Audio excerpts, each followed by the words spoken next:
Gandhi Satyagraha. One of the Jadid's Mahmud Khoja Behbudi was for persistent resistance and come to conclusion that all people had to be subject to armed action, because a teachings of Mahatma Gandhi was not hatred of the enemy, but the use force against the human race. Here we see that the ideas Mahatma Gandhi also important the intellectuals of Central Asia. In the second period, Mahatma Gandhi was studied in Central Asia. Those books, monographs, and articles by Russian and Uzbek scholars. Uzbek scholars have writing research articles Gandhi's teachings. Mahatma Gandhi is senior researcher of the Academy of the Science of the Republic Uzbekistan. In 1972, conference was established the Academy of Science of Uzbekistan. Several actions about the role Mahatma Gandhi in the struggle for national liberation in India have been written for following people. Vice President of the Academy of Science of Uzbekistan Ibrahim Mominov, Azimjanova, Hashimov, Baratov, Salimova, Yuldashev, Giyasov. The third period began when Uzbekistan gained independence. The social philosophical education of Mahatma Gandhi started with the great interest in Uzbekistan. As for India and Uzbekistan have good diplomatic relation.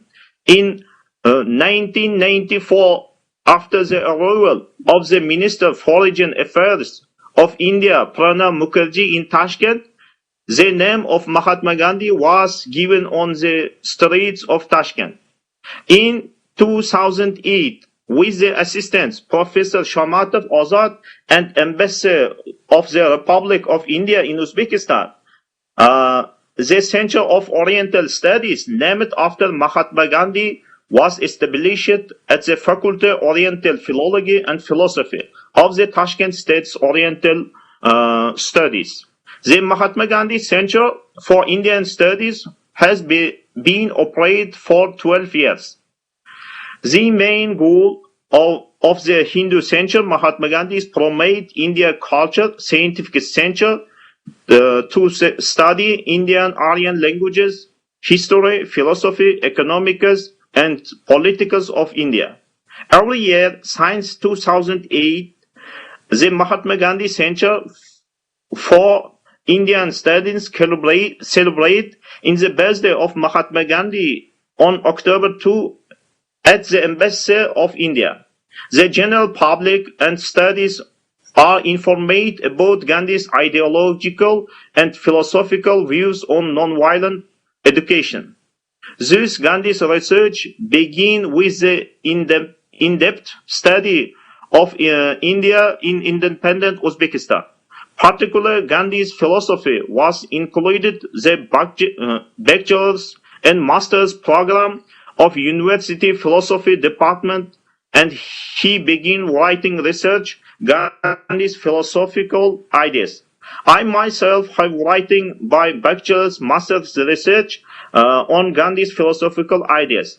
Today, I teach Indian philosophy and Mahatma Gandhi's philosophical views.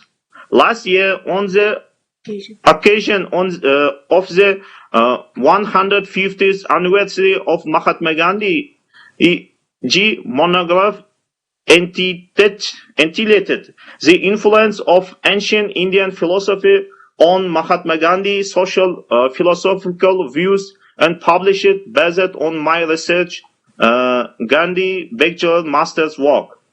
This is my book.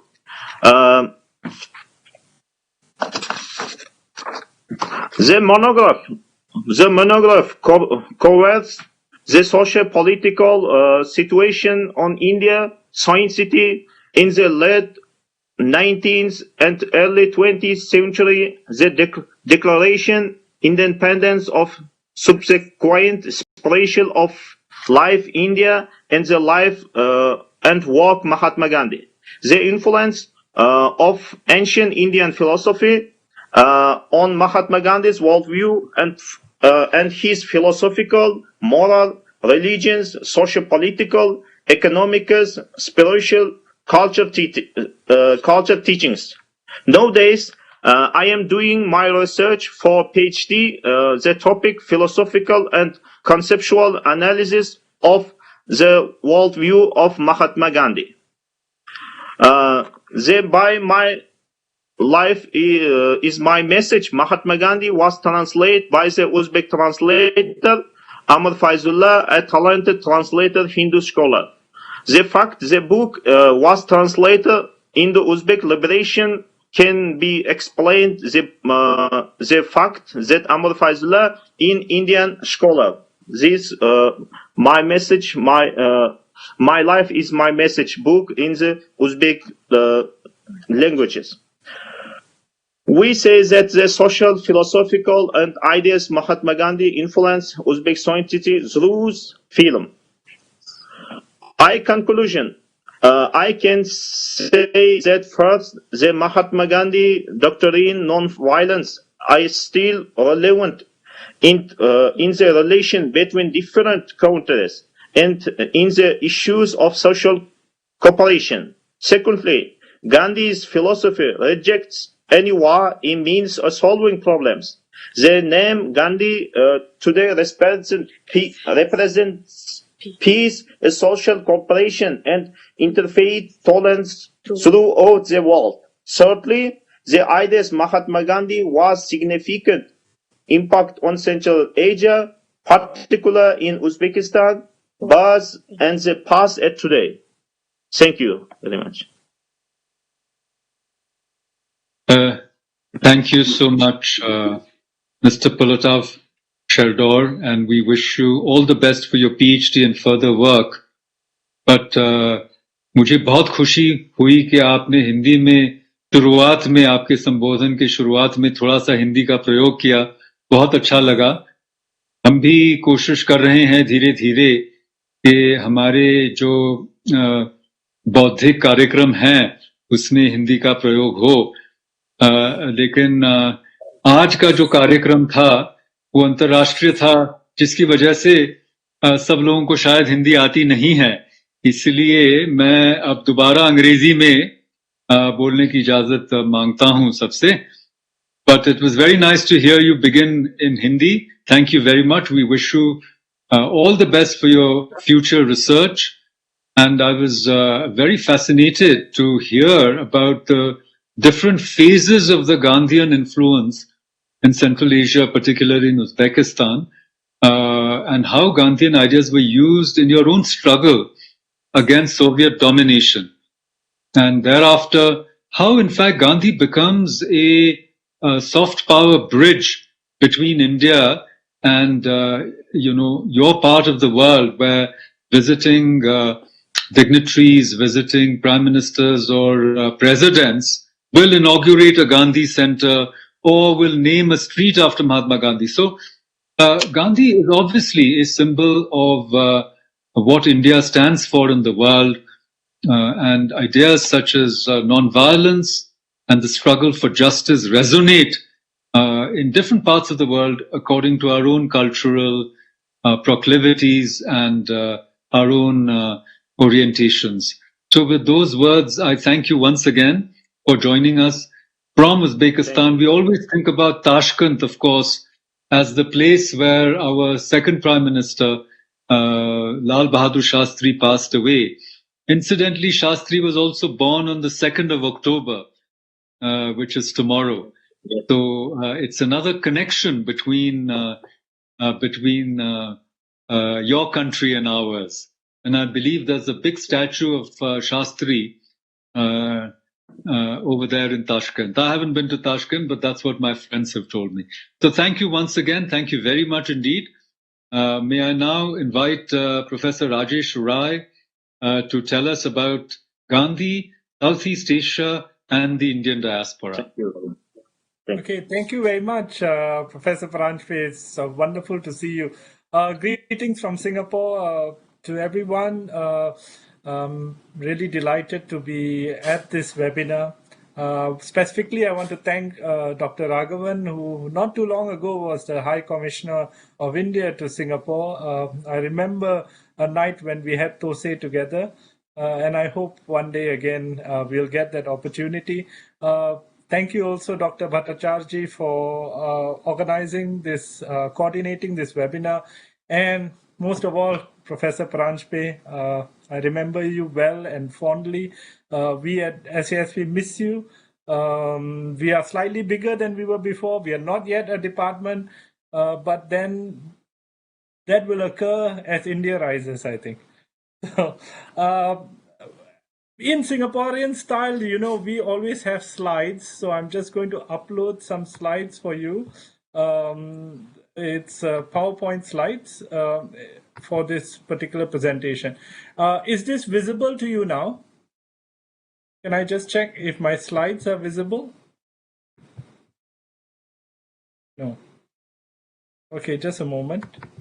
Professor Rai, Yes. you will have to use the share screen option. Yeah, I have. And I think Yes. now you should be able to see this. Okay. Okay. A moment. Okay, Gandhi, Southeast Asia, and the Indian diaspora, if I may begin. The influence of Gandhian ideas and methods of resistance resonated globally during his lifetime and for long after. Gandhi not only inspired anti-colonial movements, his philosophies and modus operandi left an imprint on civil rights, environmental, and labor reform activists throughout the second half of the 20th century and indeed to the contemporary. In discussing Gandhi's global imprint, much attention has centered on his role in fostering the end of indenture in the British Empire, his influence on the civil rights activists Martin Luther King, on the anti-apartheid revolutionary Nelson Mandela. Perhaps less is known of Gandhi's impact on a region that is closer to the subcontinent in Southeast Asia, which during the colonial period was home to the largest Indian diasporic community. Now, this presentation focuses on Gandhi's influence in this part of the world through three examples. First, I will study the Burmese people's struggle against the military government from late 1980s, specifically the similitude in Gandhi's and Suchi's ideas of courage, resistance, and freedom from fear. Secondly, Gandhi's influence on Burmese nationalism, and reflect on how his visits to Burma also left an impression on him. Thirdly, we'll look at the Indian diaspora in Malaya and Singapore historically in terms of sustaining pressure to improve Indian labor conditions here long after the end of indenture. And as well in terms of fostering Indian unity across religious and ethno-linguistic fissures that emerge within the diaspora. So, I begin first with Gandhi and Suchi's ideas of courage. Over 2 nights in late July 1990, 392 elected representatives of the National League for Democracy remained huddled in a dilapidated structure in downtown Yangon, surrounded by security forces. 2 months after the general elections, they faced a military government that had refused to hand over power. In the dimly lit vestibule, NLD members considered their options, finally emerging with a declaration that represented the part taken by their leader, who was under house arrest. They requested the opening of parliament and for dialogue based on sincerity, respect, and national reconciliation. The title of their statement was deliberate and conscientious, the Gandhi Hall Declaration, a moniker not only for the site of their deliberations, but emblematic as well of the spirit that underlay their movement. Indeed, 2 years before, at her first mass rally at the Shradagong Pagoda on 26 August 1988, Suchi had delivered a powerful address exhorting the Burmese people to peacefully resist the military government which had slaughtered over 3,000 unarmed civilians earlier that month. Her address, reiterated in her famed Freedom from Fear speech in 1990, underscored courage to resist the corrupting influences of desire, hate, delusion, and fear, the four wrongful paths in Theravada Buddhism. Valerie Mehta's analysis of the speech avers that Suchi's conceptualization was a departure from Western classical notions of courage that rested on Andrea, which emphasized manliness or the quality of man virility, utilized as a motivational force to persuade Athenian men to engage in warfare that emerged as the primary modality for courage in the West. Suchi offered instead a feminist perspective, facing risk, suffering, injury, and confronting death with the aim of transforming the oppressor. In this alternate conceptualization of courage and in a call to defeat these corruptions, the resistance that Suchi exhorted was analogous to Gandhi's own non-violent resistance. His understanding of ahimsa had sprung from a reflection of Kasturba's conduct in response to his desire to control and mold her, and in its fluorescence as non-violent resistance represented the power of feminized courage. Likewise, ahimsa, an instrument that Gandhi saw as necessary to achieve satya, involves surmounting desire, hate, delusion, and fear, cognate with Suchi's own call to subdue the four wrongful paths in Theravada Buddhism. Gandhian ideology, however, just a moment, I'll just move on to the next slide. Gandhian ideology, however, had percolated into Burmese political history well before Suchi. I will not belabor this point on his influence on Burmese nationalism, as there is another presentation in the program that delves more comprehensively along these lines. Suffice to say that Gandhi visited Burma 3 times, in 1902, 1915, and 1929, and left an indelible impression on Burmese nationalists and the diaspora there, even as the country left an imprint on his own ideas. By the time of his last visit, Penny Edwards points out that itineraries of Burmese monks in India and of Indian nationalists in Burma created conduits and circuits of political and cross-cultural knowledge and exchange. The first overt political organization in Burma had been founded in 1908 by P.J. Mehta, Gandhi's benefactor and friend in Burma. In 1918, U. Uttama, who studied in India, returned to his homeland, inspired by satyagraha, methods of gaining Swaraj, Swadeshi, and the use of the spinning wheel.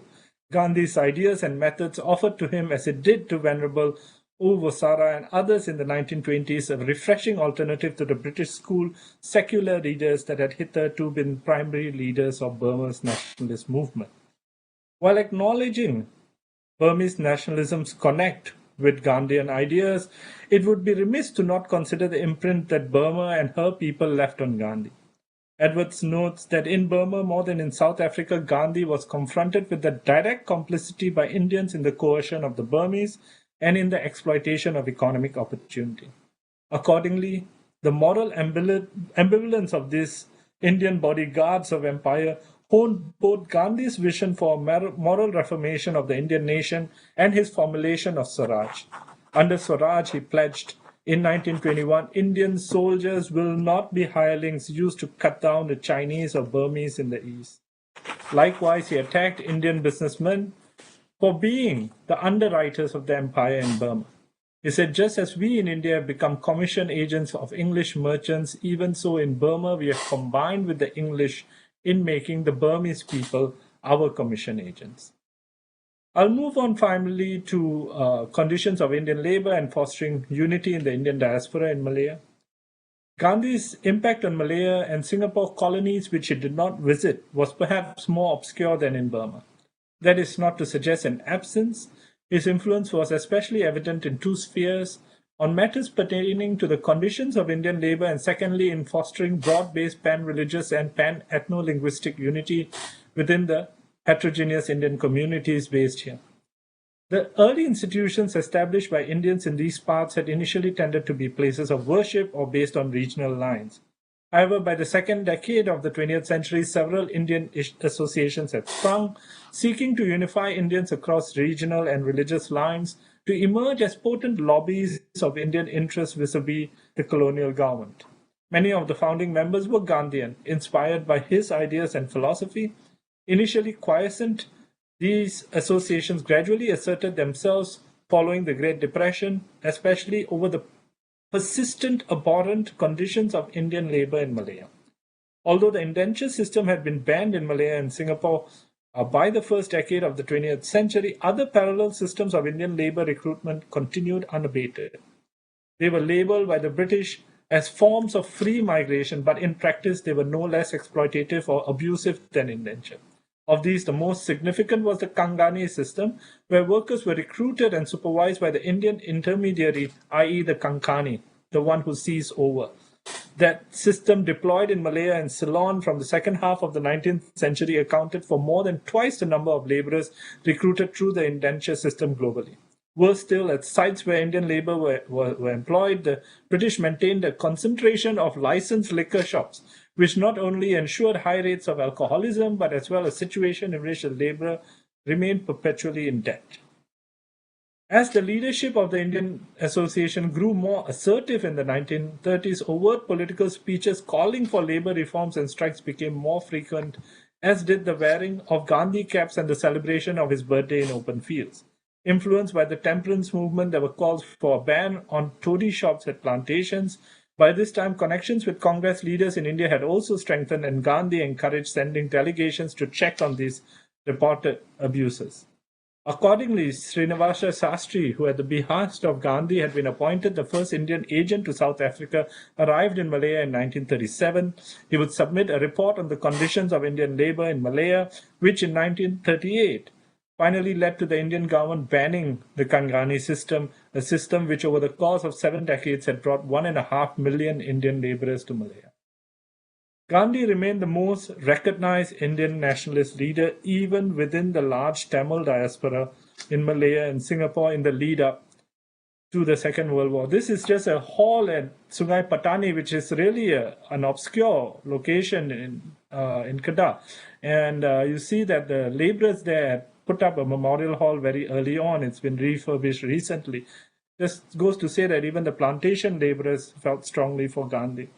Subhash Chandra Bose was cognizant of this popularity when he took charge of the Indian National Army, and perhaps for this reason named the 2nd Guerrilla Regiment of the INA the Gandhi Brigade.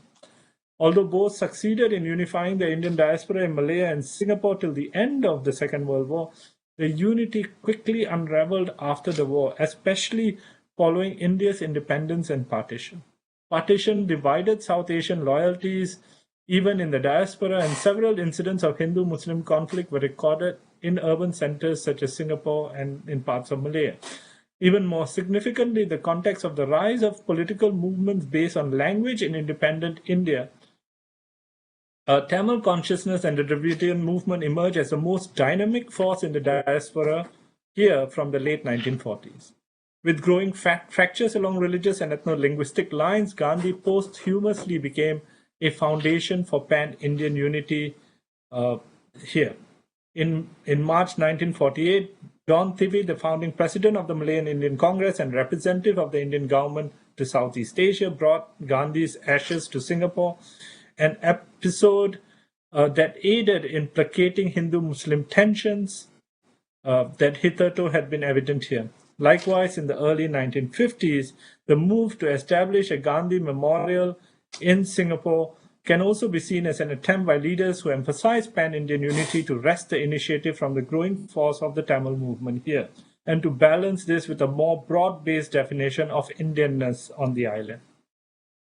In conclusion, the influence of Gandhi, his ideas and methods took many forms in Southeast Asia. Non-violent resistance was a powerful instrument in challenging dictatorial regimes here in the post-colonial era. During the colonial period, his methods inspired nationalists to look inwards and the confidence to draw from their own cultural milieu rather than to turn to Western derivatives. Finally, for the diaspora, Gandhi's concern over the position of Indians overseas and their disabilities left an indelible mark on improving labor conditions, as did his emphasis on inclusiveness and of interfaith understanding and dialogue that became symbols of fraternity when religious and ethno-linguistic tensions escalated. Thank you. Thank you, Professor Rai. I'm sure under your leadership, SASP will become a department, and we are very proud of you. When I came to Singapore to work at the National University of Singapore 10 years ago, in 2010, I think it was, Yes, Ambassador Raghavan was our High Commissioner there. that's So right. it's a wonderful connection. And I still remember that you had just joined. So I'm very, very proud, just a few years before, that you're now heading the department. And I was fascinated by your, talk, especially because in Southeast Asia, the connection we explore and celebrate more is that of Subhash Chandra Bose, as you rightly mentioned. And right in Singapore, there's a memorial and the reorganization of the Azad Hind Fauj the second time around. The first time it was done by Rasha Bihari Bose, and second time by Subhash Chandra Bose, is a story of which legends are made, and how he marched all across to Kohima. But the Gandhian connection, in some ways, is no less significant, though much quieter. And when it comes to Myanmar, I think you've touched on some very important points. If you read Gandhiji's correspondence, then one of his very important friends and interlocutors was Pran Jivan Mehta, whom you mentioned briefly. Now, P.J. Mehta, Pran Jivan Mehta was a physician who was also supportive of Gandhi when he went to England to study. And few know that the reader referred to in Hind Swaraj is actually Pran Jivan Mehta. And then he settles in Burma, in Myanmar, and he starts a firm, a diamond merchant firm there. And Gandhi returns to India in 1915. In fact, he sets sail from South Africa in 1914, and there's the war going on, so he has to camp in England for a while.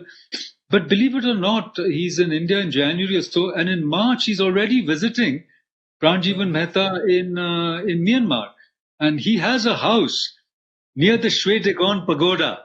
If you read the correspondence between them, then Gandhi's mentioning how he goes and meets the Burmese people, and he's spot on, because Gandhi's first satyagraha is, of course, in Champaran.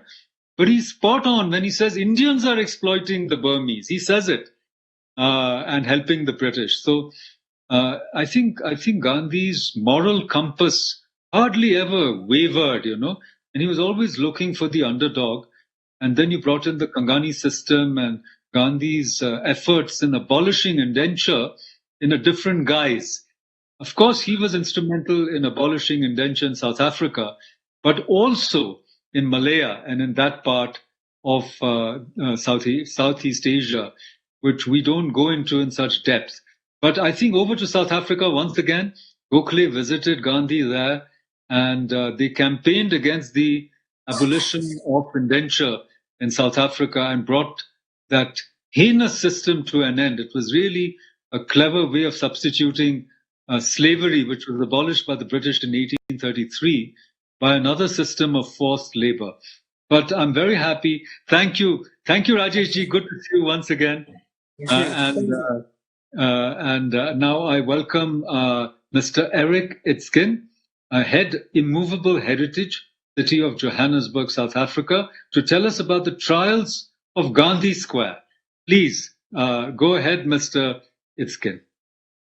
Thank you so much, and greetings to everybody. Thank you to the organizers. I'll be taking you to a major square at the center of Johannesburg, the largest urban center in South Africa, to tell you something about the history. This was the site where Gandhi first faced political trials, and where his own first conviction was handed down in 1908. I'd also like to bring in some slides. Let's see. Okay, I hope you can see those. Okay, is that visible to everybody? Yes, Mr. Itzkin, it's visible. Okay, It's that's coming great. on slowly. It's coming on, I think. Good. Okay. So over the last 20 years, this site has given recognition to Gandhi's association with Johannesburg, his contribution to the local and international liberation struggles. But it has also attracted criticism from detractors who have cited racist remarks made by Gandhi early on in his stay in South Africa. So this site, which was the trial site of Gandhi in the early days, has become again a place of struggle and a testing ground for Gandhi's legacy and for his public image on the African continent particularly. So if we go to the early story of Gandhi Square, it began as Government Square, the site of the law courts. And there you see the courthouse where many people were convicted under discriminatory laws. So this is taking us to the 1890s. And during the Anglo-Boer War, this became the scene, the courthouse itself became the scene of the surrender of Johannesburg and the handover of power from the Boers to the victorious British. Unfortunately, the British rule brought added hardships and intensified discrimination and suffering experienced by African people, by Indians, and people of color, those not considered Europeans. And responding to this offensive on Indian rights, particularly, Gandhi settled in Johannesburg and set up his legal practice very close to what's now Gandhi Square.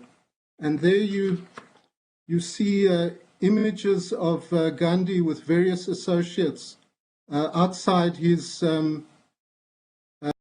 offices, which were called court chambers, just a few moments away from the law courts. So much of Gandhi's professional and political work centered around this location.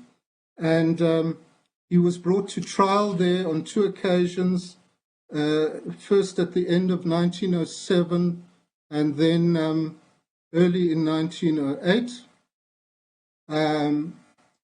He was first of all ordered to leave the Transvaal, which he and others refused to do, and then brought back to face trial the second time.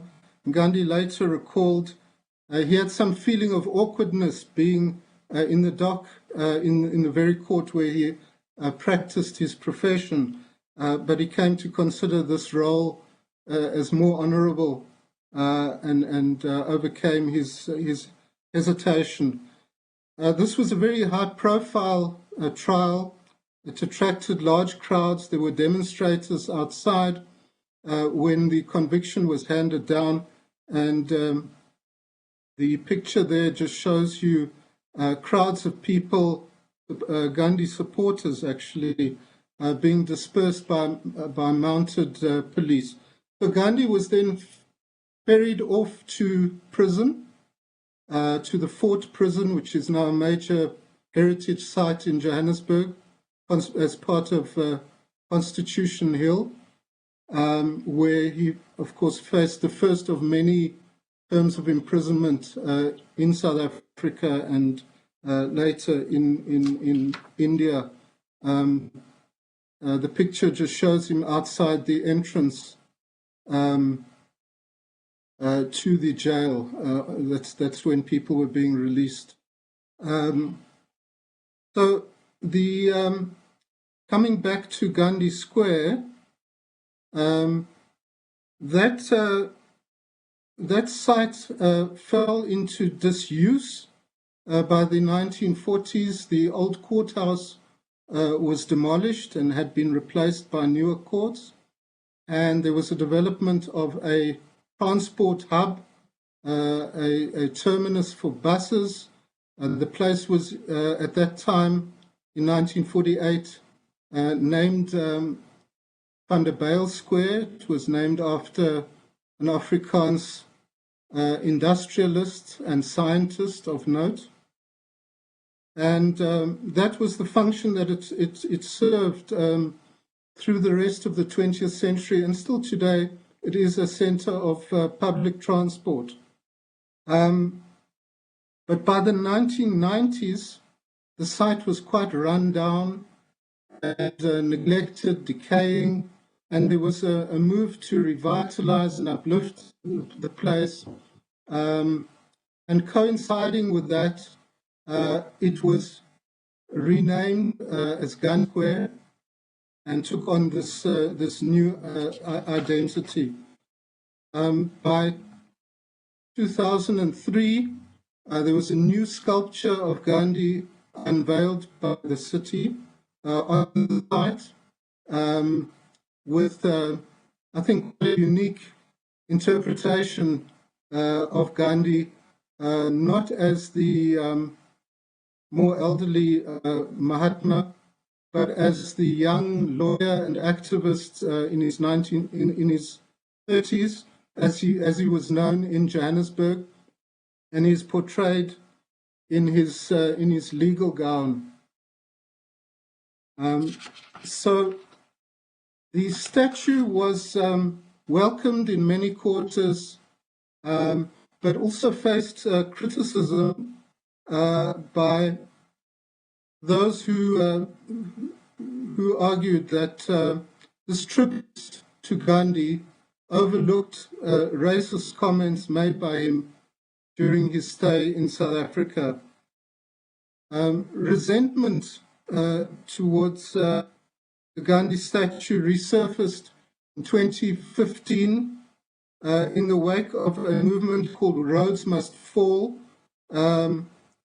and that was initially a student movement to try and bring down statues associated with colonial rule and white domination. And it triggered a whole series of demonstrations and actually acts of vandalism against statues in different parts of South Africa. And in April 2015, the statue of Gandhi, although not at all a colonial statue, actually a piece from the post-apartheid period, it had some paint splattered, as you can see there, around the base of the statue, although that was very quickly kind of remedied and the dignity of the statue was restored.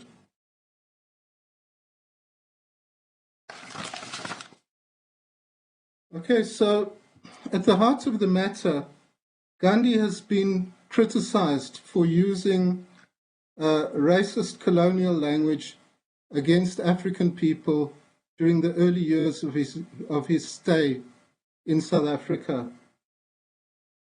Starting out as a conventional Indian colonial lawyer in the 1890s, Gandhi shared some prejudices at the time towards Africans, prejudices that were widely current.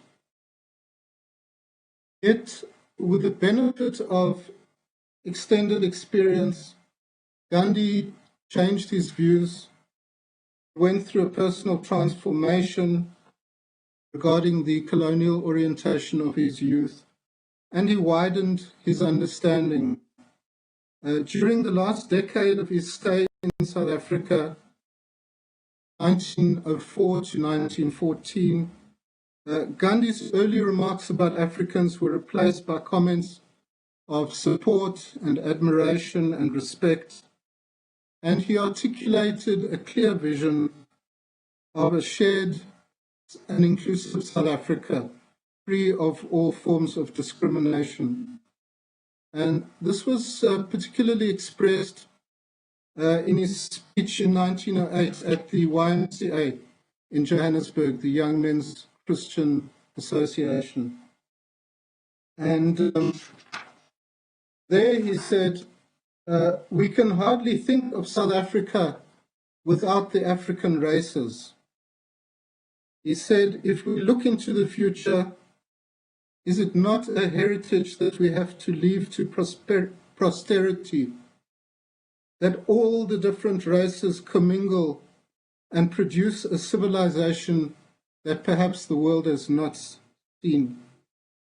The African races, he said, are entitled to justice. Immediately you give that to them, you will find no difficulty. Nelson Mandela himself was aware of the uninformed statements that Gandhi made when he was young. And Mandela wrote in an article published in 1999, all in all, Gandhi must be forgiven those prejudices and judged in the context of the time and circumstances. We are looking here at the young Gandhi, still to become the Mahatma, when he was without any human prejudice, save that in favor of truth and justice. Just to move to the more recent history, just last year, in the latest trial of Gandhi, a motion to remove the Gandhi name and statue from the square was debated in the Johannesburg City Council. The motion was proposed by a group called the Economic Freedom Fighters, EFF, and it called for the removal of the statue and the name. The motion cited racist utterances made by Gandhi about African people without doing real justice to the context of the time. So this is the third largest political grouping in South Africa, often known for highly charged populist rhetoric and fierce denunciations of their political opponents. Nonetheless, in framing their motion, the EFF sounded a softer note and gave some credit to the Indian leader, acknowledging that he was central in fighting oppression and the marginalization of Indians in particular. Just to quote from their statement, they said as follows: "We have also taken into account the journey he traveled into understanding himself and the local people. We acknowledge that he was a reformed racist who changed his view based on the fact that he had insufficient knowledge of the life of our people." In this view, Gandhi is branded as a reformed racist who, despite having positively transformed and shed his early prejudice, somehow does not deserve to be forgiven. So, with the tabling of this motion, the stage was then set for debate in the council. There you have the council building. A debate involving the two main political parties in South Africa, the African National Congress and the Democratic Alliance. Now, for many years now, those two parties have been jostling quite fiercely for control of the city of Johannesburg. But for this debate, they set their differences aside and effectively joined forces in opposing the motion. A statement from the Democratic Alliance read in part as follows: "Renaming the square where Mahatma Gandhi had his offices is erasing the rich history and diversity of the square and denying the role of a sector of the population that played a very significant part in liberating the country from the shackles of apartheid. And on similar lines, the motion was rejected by the ANC, who now control Johannesburg, led by Jeff Makubo in the picture there, who's now the executive mayor. And as part of his speech, Councillor Makubo said that the history of Gandhi is intertwined with the history of South Africa and of the national liberation struggle. So on 23 August last year, the motion to remove the statue and name of Gandhi from Gandhi Square was put to the vote, and it was roundly defeated by 226 votes against, only 20 votes in favor of the motion, all of them coming from the EFF, and there were no abstentions. I'll stop at that point. Thank you, Chair.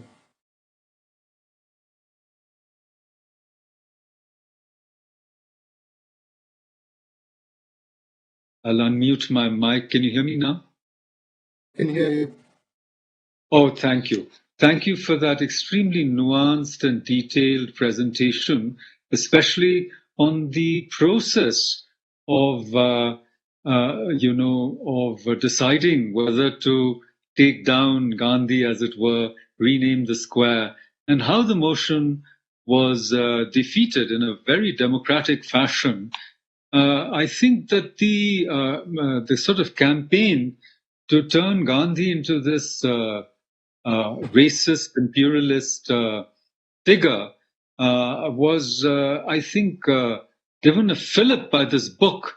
I think it was called The Stretcher Bearer of Empire. I found that the subtitle was far more telling than the title, which was The South African Gandhi, by two scholars of, I think, of South Africa, Ashwin Desai and Ghulam Wahid.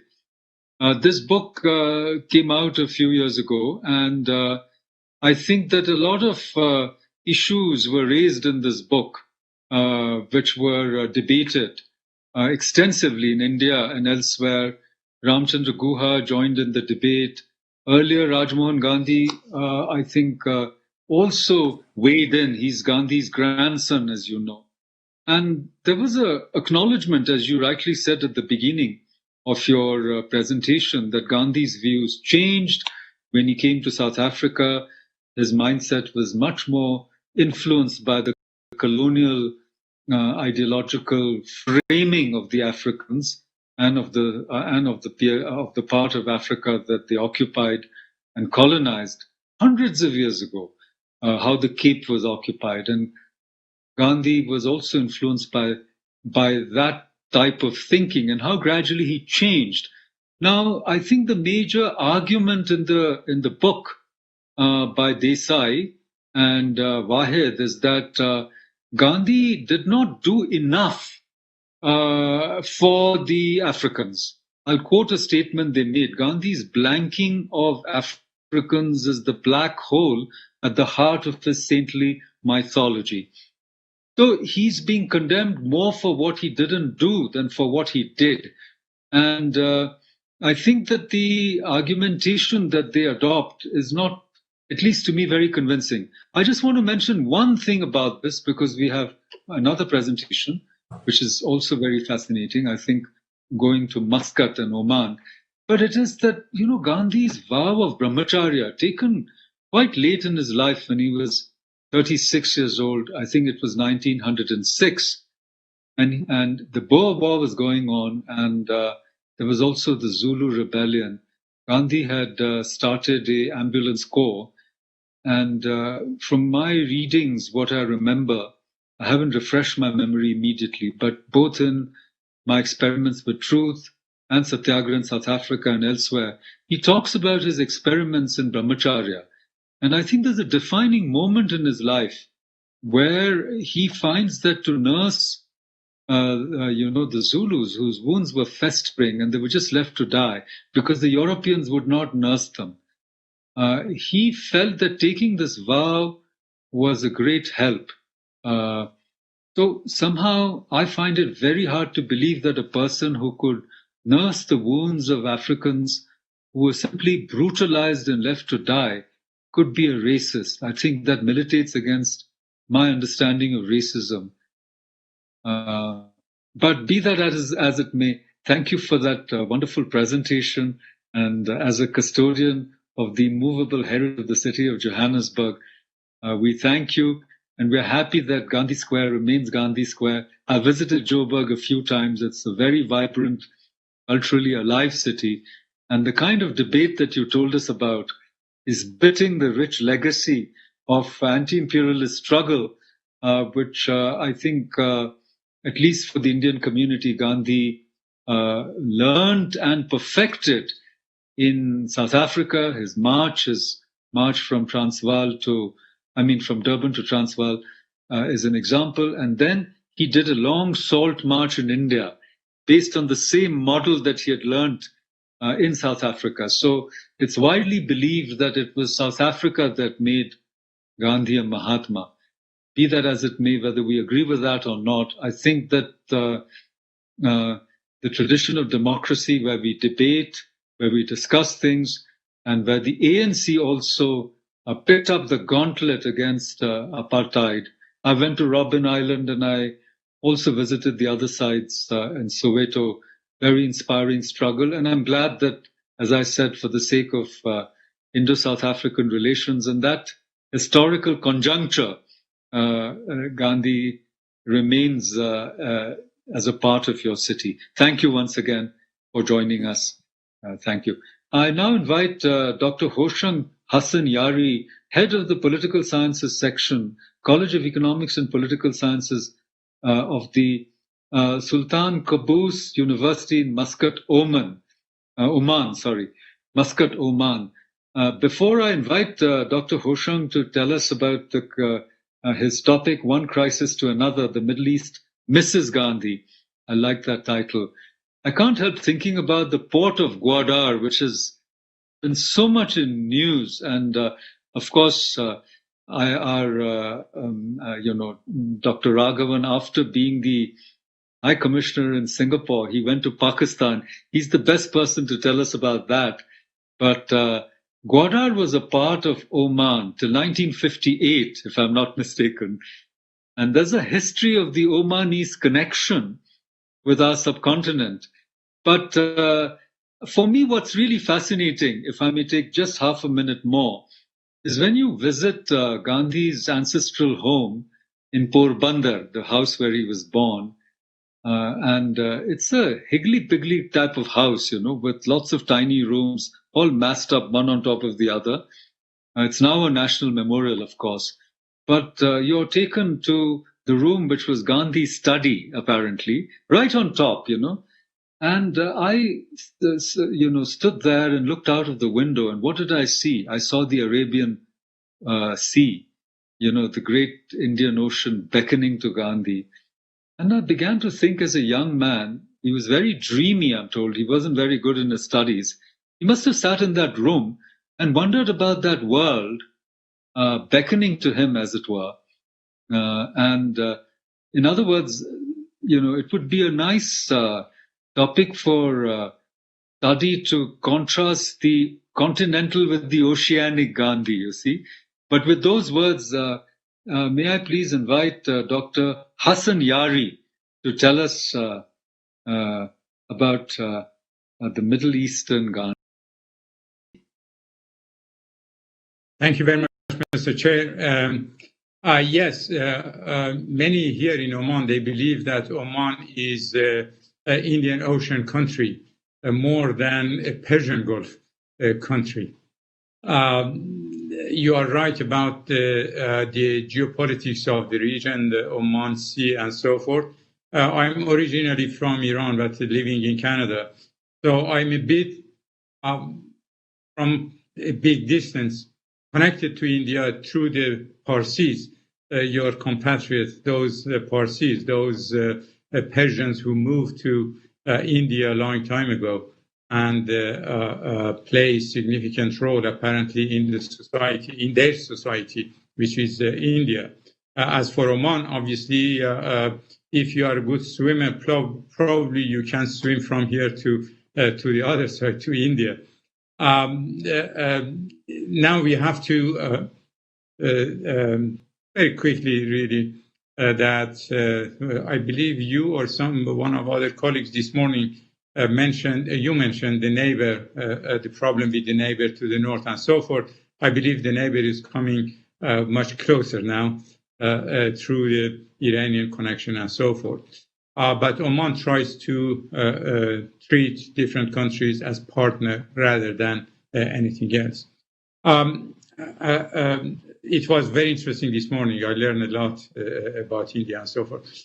So my presentation is going to be on the, if let's say Gandhi was alive today and he arrived in the region, in the Middle East, and he is also watching TV, seeing President Trump and foreign ministers of Bahrain, UAE, and Israeli Prime Minister signing that agreement, normalization of relations between the three countries. And then he would applaud, obviously, I imagine, the signature, that he would have a serious question.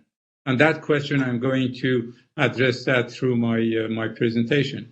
The question is, okay, so these people are representing their state, but where are the people? Where are the common people, the masses, their representatives? Because from his perspective, Gandhi's perspective, the approach should be a holistic approach and not statist. I don't have any answer for him, just to say that, again, I believe you mentioned earlier about what's going on in the streets of the US. And normally the democratic countries answer better to the demands of their people than others. Anyway, almost a century after Gandhi's approach of non-violence resistance proved instrumental in carving out independence from British colonial rule on the Indian subcontinent, Gandhi's method continues to pose a formidable counter strategy to realist politics in the field of conflict resolution. So I'm going to talk a bit about the political science and how Gandhi contributed to that before addressing the main core of my presentation, which is the Middle East and peace and so forth. So Gandhi's Satyagraha, or truth force, consisted of three complementary components: truth, nonviolence, and self-suffering.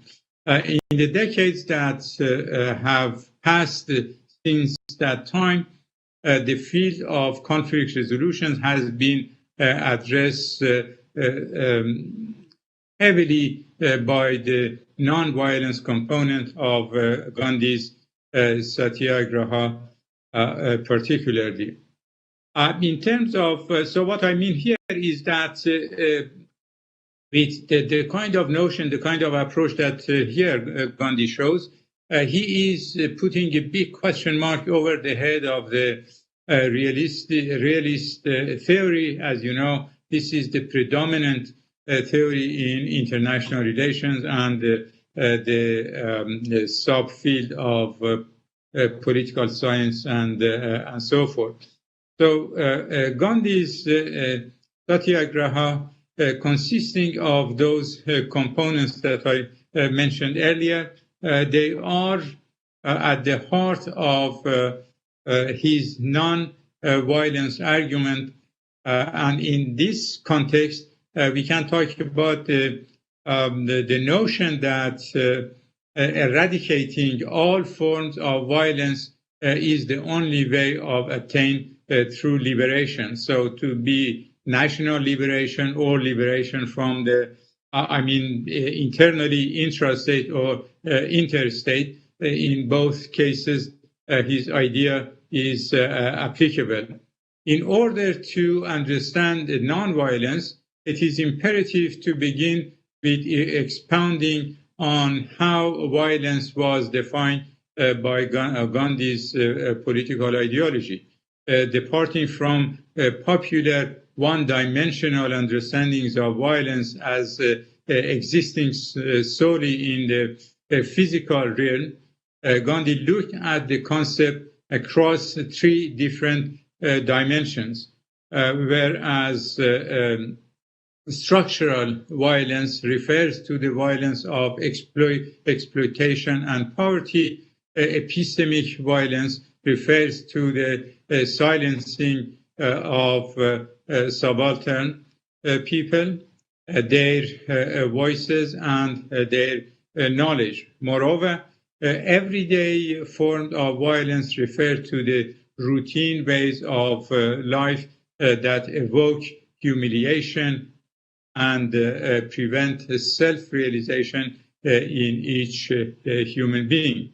As such, for Gandhi, violence was both physical and psychological, and his emphasis on the mechanism of non-violence resistance relied heavily on targeting the deep-seated force of the imminent enemy.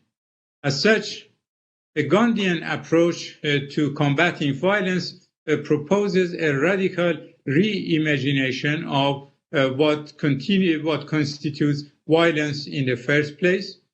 Will be discussed in the context of regional conflict in the Middle East that I'm going to talk about later on. Rooted in tradition and deep spirituality, Gandhi's ideology appealed to core values in order to center the importance of confronting the intimate enemy in the process of non-violence. Historic, holistic in its nature, as I mentioned earlier, non-violence refers not only to non-violent struggle in the face of tyrannical leaders or states, it also constitutes identifying sources of different forms of violence and defining the enemy, thereby defining liberation. So the ideology is guided an outlook in which the doer is separated from the deed, and there occurred an empathetic encounter with the other. What is extremely important, again, in the discussion this morning and through the work of Gandhi is the question of the other. The other for Gandhi is not the same other as you can find, for example, in the work of Jean-Paul Sartre, the French philosopher, who sees the other as the hell. So in the vision of Gandhi about the other is simply somebody else with whom you can trade, you can work, you can understand, and so forth. So the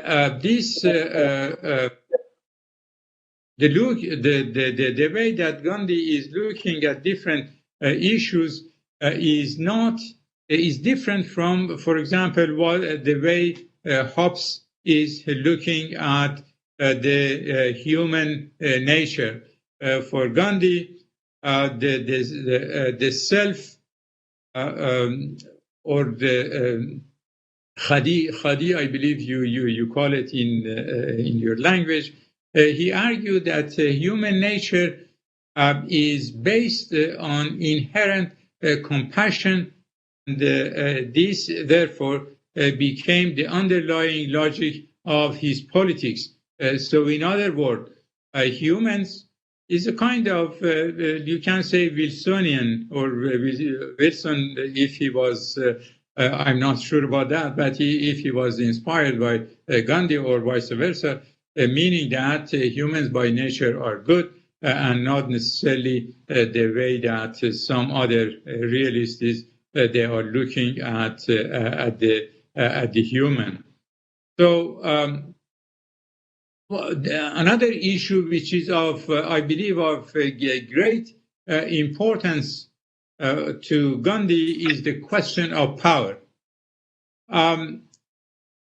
Gandhi called us to reimagine both conflict and power, both related to the region that I'm talking about. So in his view, power was viewed not as a matter of domination, but as being associated with ability, capacity, and competence, thereby no longer being a zero-sum game, a zero interaction, as obviously realist politics is looking at the power.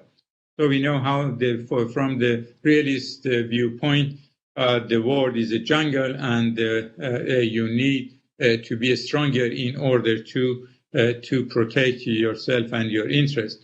So Gandhi's definition of power constitutes respecting one's opponents as persons, individuals, humans, refusing to cooperate with unjust power, and finally creating alternative systems of power through non-violence direct action, which is the key frame relevant to the Middle East.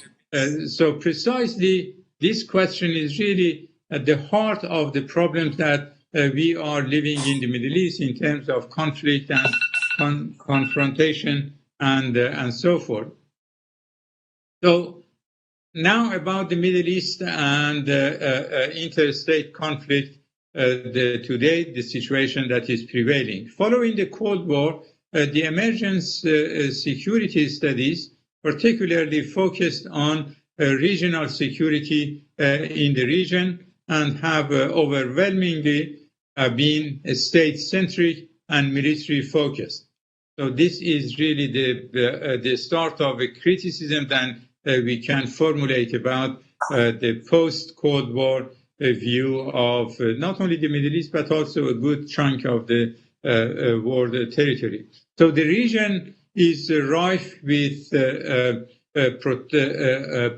protracted inter- and intra-state conflict stemming from a range of issues, including the failed Arab-Israeli peacemaking process, geostrategic concerns and power politics, sectarianism, the rise of fundamentalism, Islamist outfits, and economic insecurity.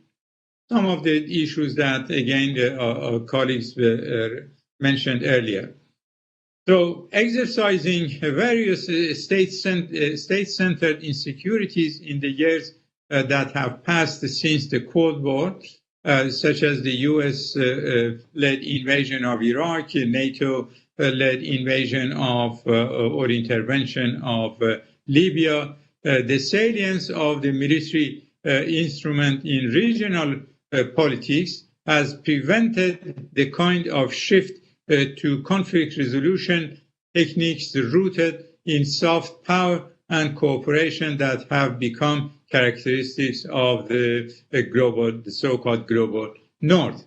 Again, you, Mr. Chairman, I believe earlier you mentioned as Gandhi to be a soft power for India, rightly so.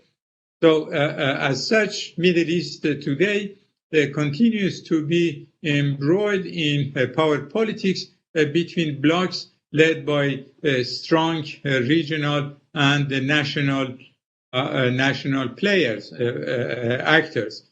Conflict between states finds its roots variously in both state-centered regions and the threats posed by international groups that have emerged where the coercive apparatus of certain Middle Eastern states has failed to contain them.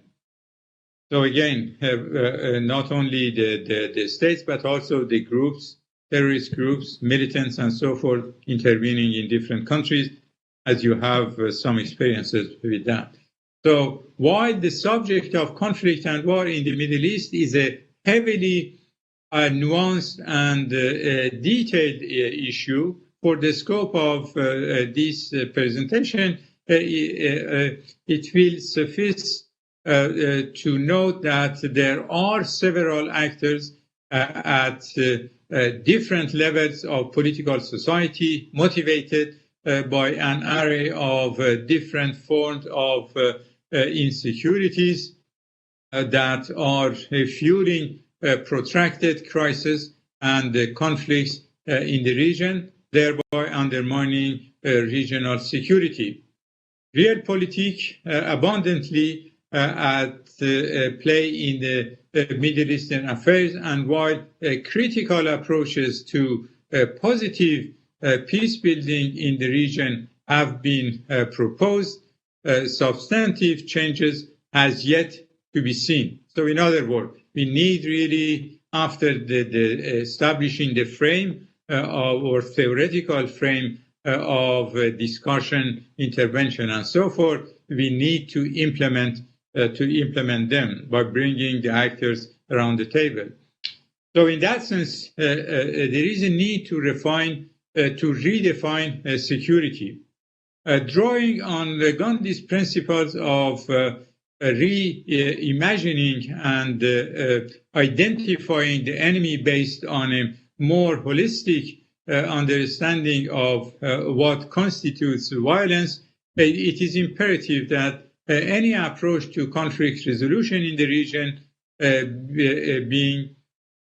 begins by redefining how security is understood. Because in terms of understanding of security from one country to the other, or even inside a given country, you have so many definitions and contradictions. So according to some scholars, there is a need to address multifaceted problems that form the bedrock from which overt physical violence emerges, and these issues are not limited to the arena of the state. In fact, there are several human insecurities, such as the region's post-colonial leaders' disillusionment with the promises of the UN Charter, that may go unnoticed by a blind statist view of regional security. As such,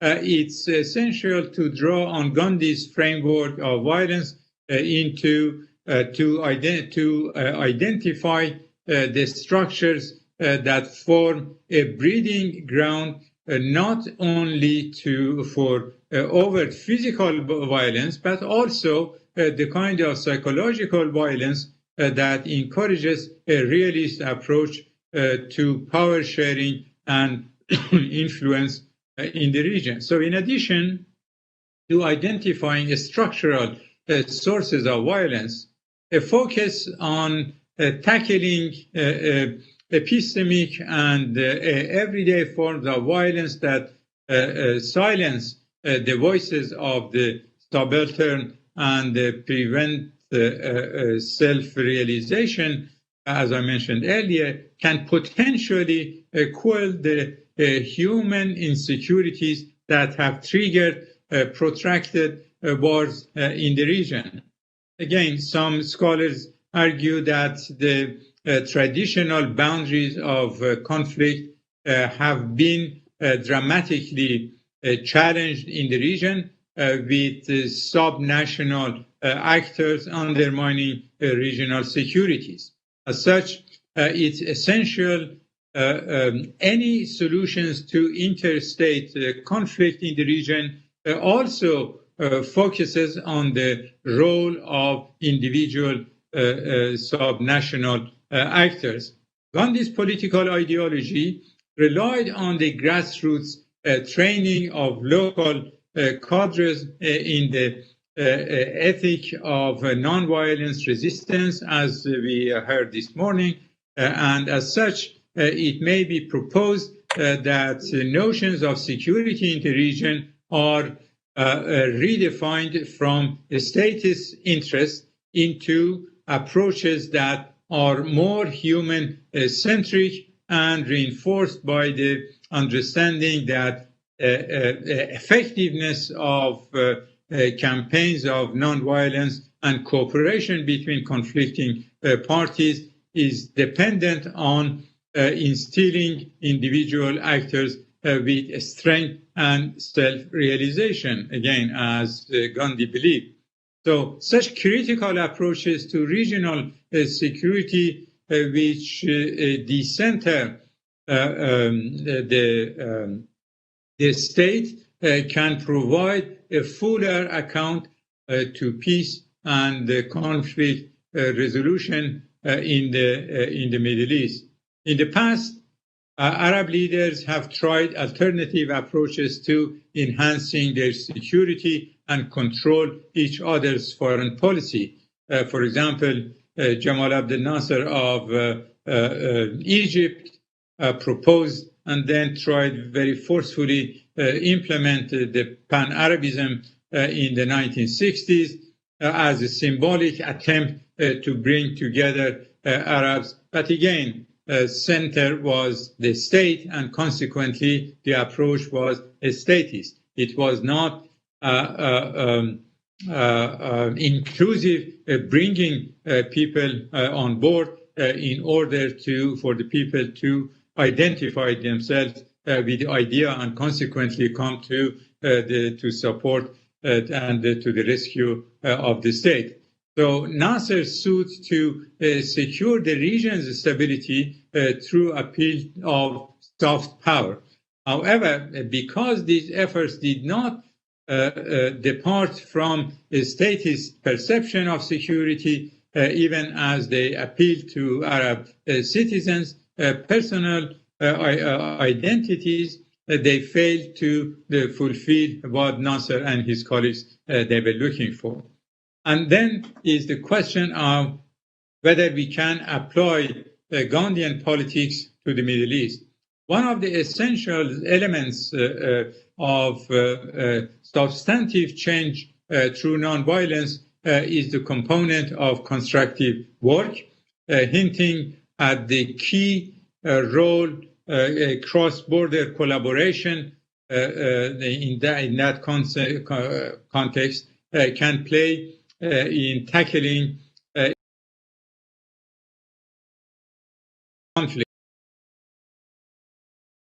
borders for exchange and support.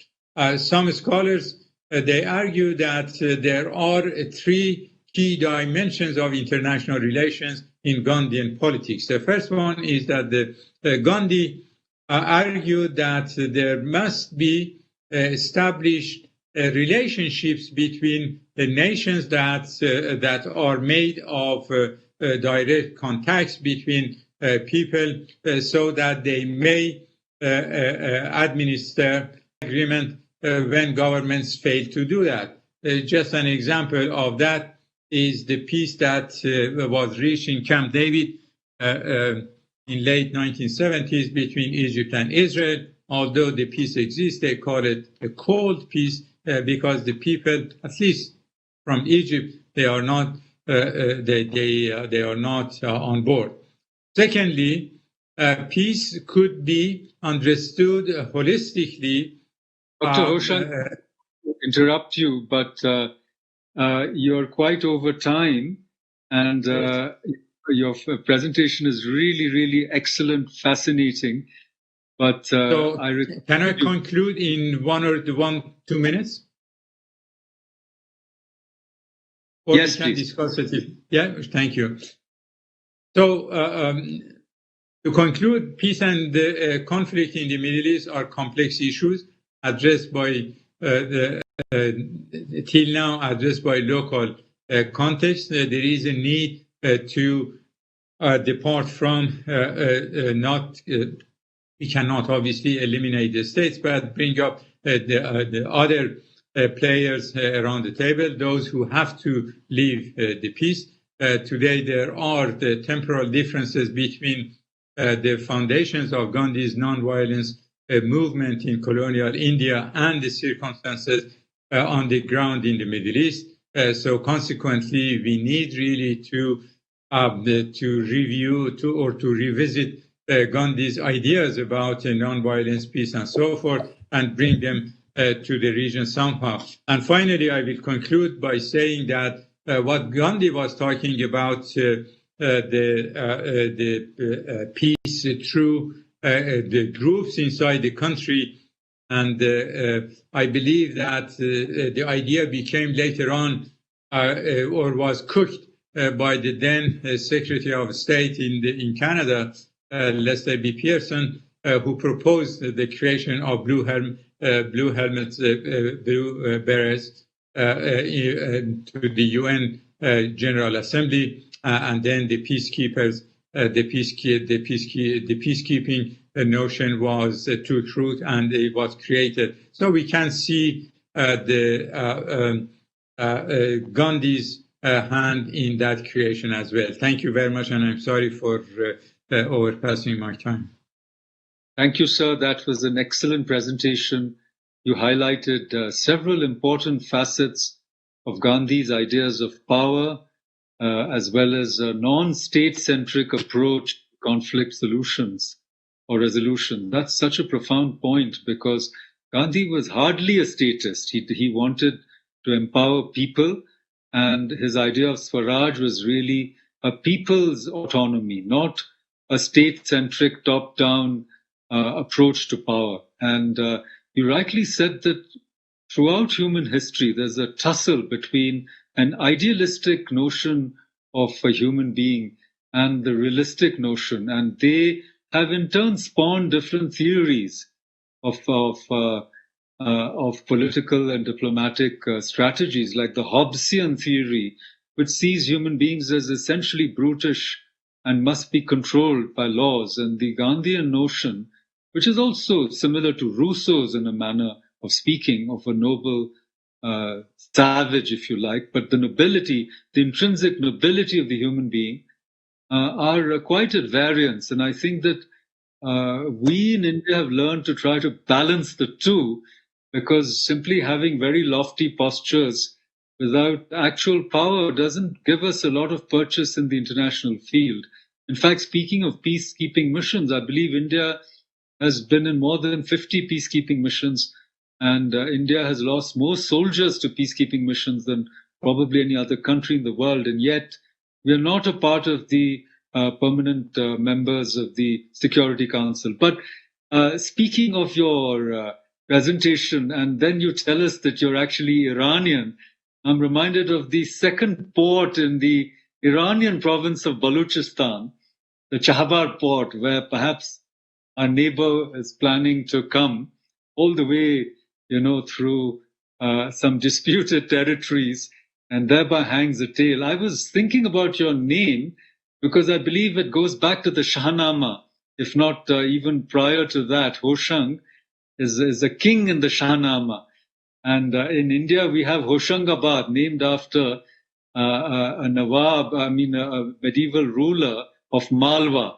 So thank you, sir, for that very, very detailed, thorough, and also extremely thoughtful presentation on Gandhi's legacy of conflict resolution, which still challenges us and invites us to find alternative means of resolving problems other than, the state and the superpowers dabbling and interfering in our regions. Thank you, sir, once again. We have a few. Thank you. Just two Please. very quick ones. You mentioned Chabahar and so forth. The under discussion between China and Iran, there is a kind of strategic alliance, 25 years. And if it's signed, then we will see a complete change in the geopolitics of the region. The second point you mentioned, Hoshang. Yes, it comes from the Iranian antiquity, and in that Iranian mythology, was a king who brought the fire to the world. So I say very often jokingly, especially in Canada, it's cold, right? I say, if you feel warm, it's because of me. That's wonderful. It's a Western Prometheus bringing fire to humanity. Thank you, sir. We have a few minutes for questions. We were supposed to stop at 3:15, but I will take one or two questions. I think the method is to send your question by chat. I missed a lot of questions because I didn't know that was the way. But now that I've opened up the chat box, I find lots of questions, but for previous sessions. So please send your questions for this session via chat, or if you like, just unmute your mic and just speak up, because I can't see all of you at once. I don't think I have that option of seeing everybody on my screen. So if you want to... We have some questions. One question is for Dr. Rai. Why do you accept the idea of feminist courage from Sanjukta Bhattacharya? Why do you accept the idea of feminist courage as being non-violent? This would mean that he's already answered it. So, yes, and it's a brilliant answer. I've also added a little note on Gandhi's androgyny, and I thought that since it's been answered and everybody, let's ask a couple of other questions. There is a question to Mr. Kisanyari.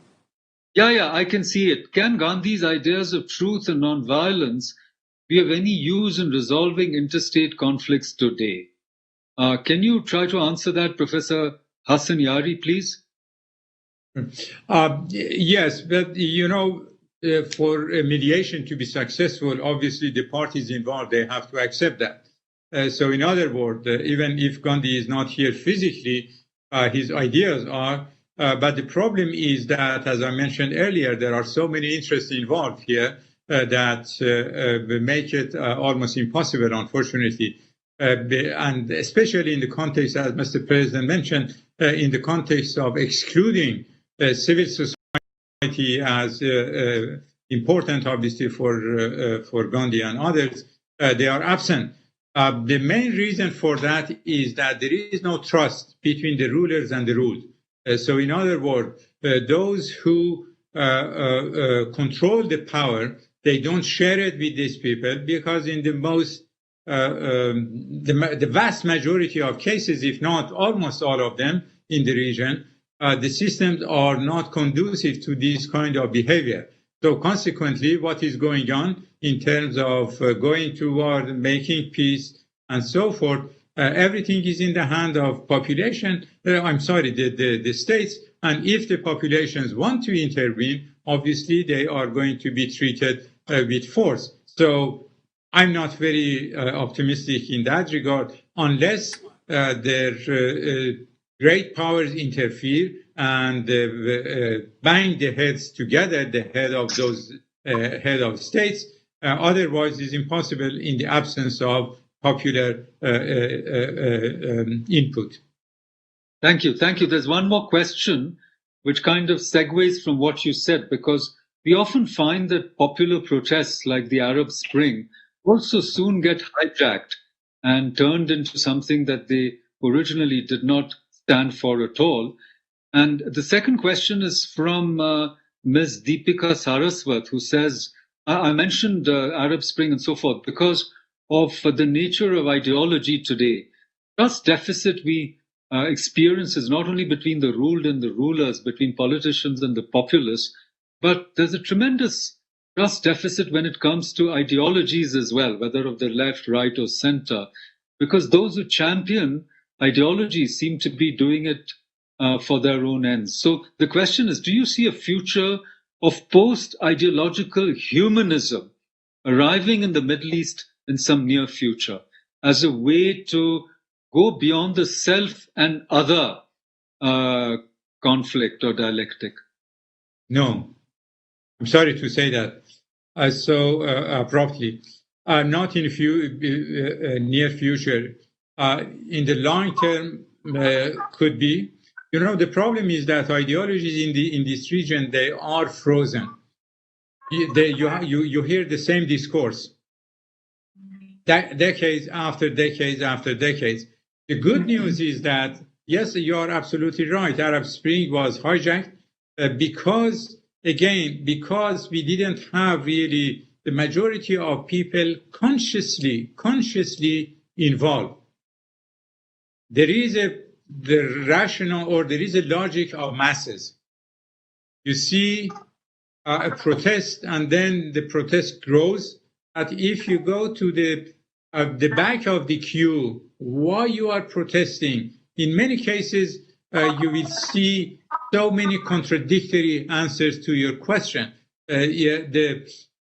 I'm a bit familiar with the Iranian situation, and I can say that gradually we are seeing the post-ideological time.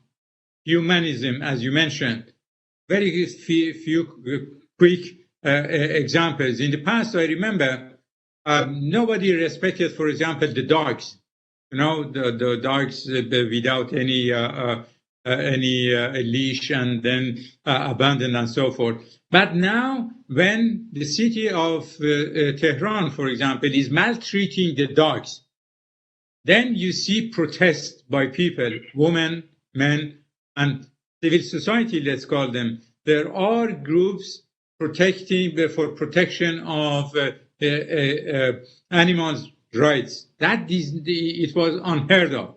Then you have a lot of questions about the rights of minorities, as we discussed earlier, the right of minorities. And then we see gradually a kind of humanism to replace Islamism, or this prevailing discourse of Islamism in Iran. So I believe that despite the problem that this country, like other countries in the some of them at least, they went through a hardship for decades, gradually people are coming to the conclusion that religion should be something really private. We have other values.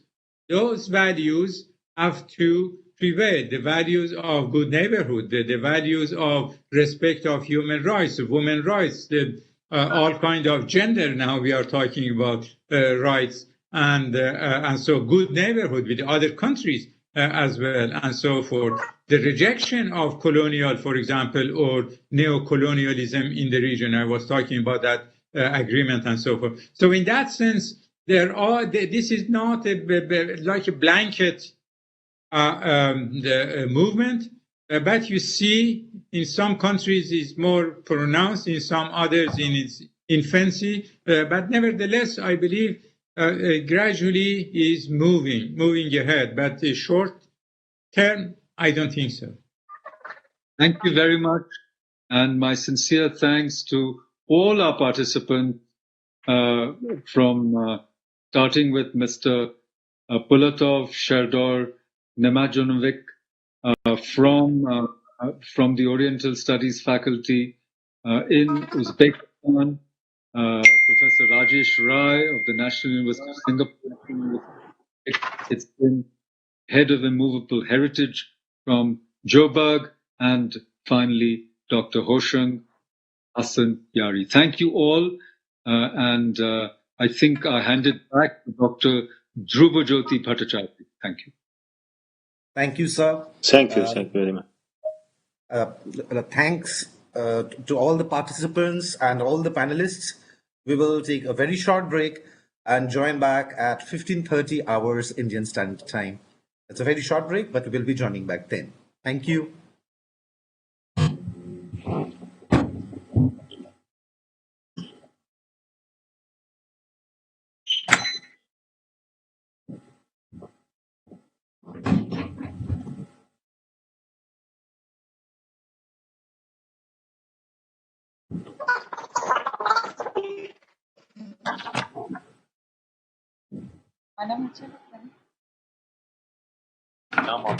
चाहत क्यों हो जाती है?